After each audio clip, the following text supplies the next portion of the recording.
Welcome back. Well, we have Jeff Parker here who's going to talk a little bit about some of the things that are going on in our community.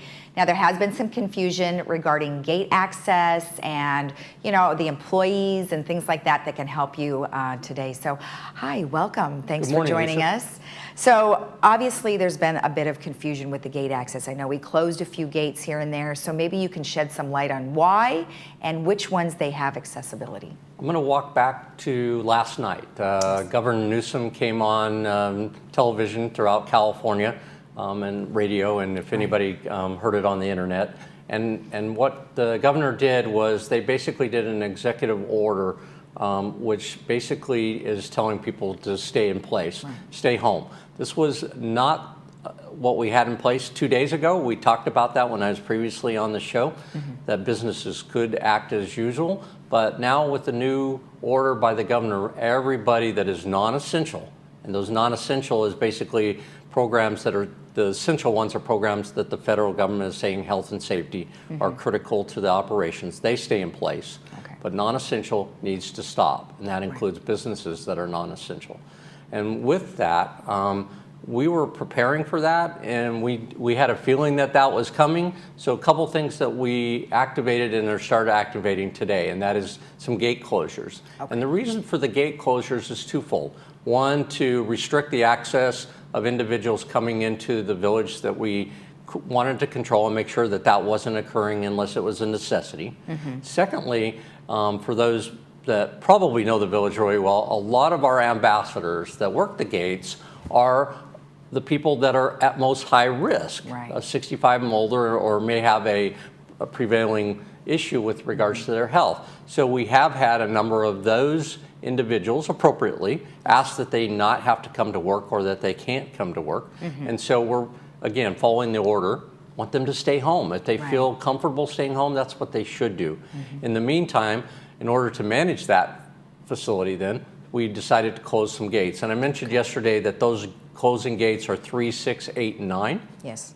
And we are taking that process right now. It's in effect.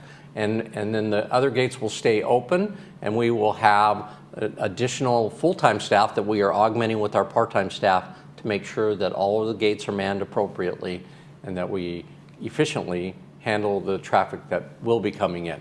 The other thing I wanted to mention about that is that we're setting up a program, and we'll be implementing this next week to get individuals that don't have the RFID to get that RFID, because it's going to make it a lot easier if you have to go to the doctor, or if you have to go to the pharmacy or the grocery store to get in and out of that gate without having to come up and talk to one of the gate ambassadors. So we'll be working and following that out. We may ask you to come to the community center, but we're talking about a program where we'll go out to you and get that sticker on your car.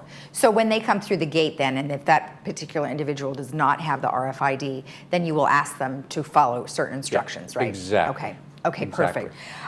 Social services, I know there's been several questions about social services and Meal on Wheels. Is that still going on? Give us an update on that. It is.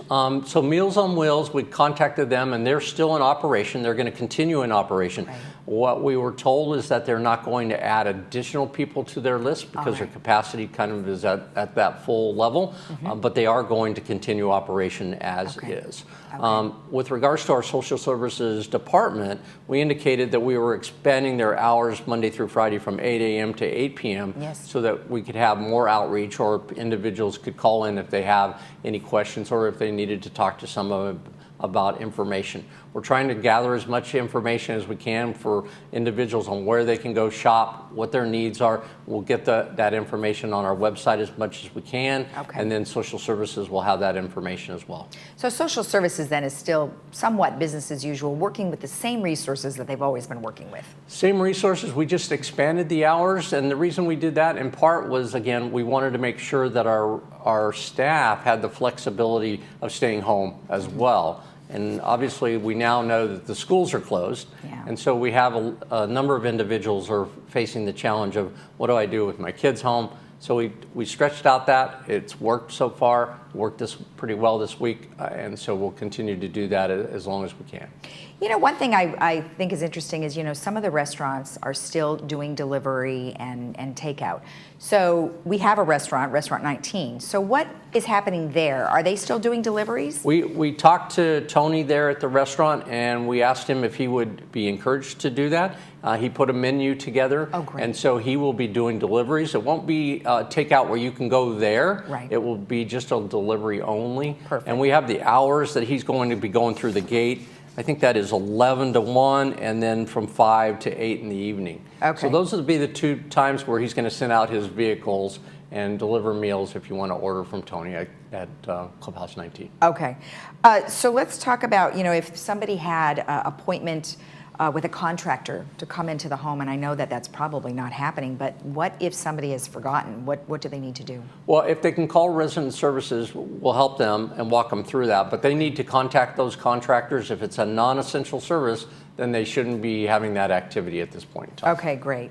And then transportation, has it pretty much shut down? It's slowed down, but we're going to continue. Transportation is one of those essential services that the government's talked about, so we're going to keep that in operation, as well as our landscaping operation.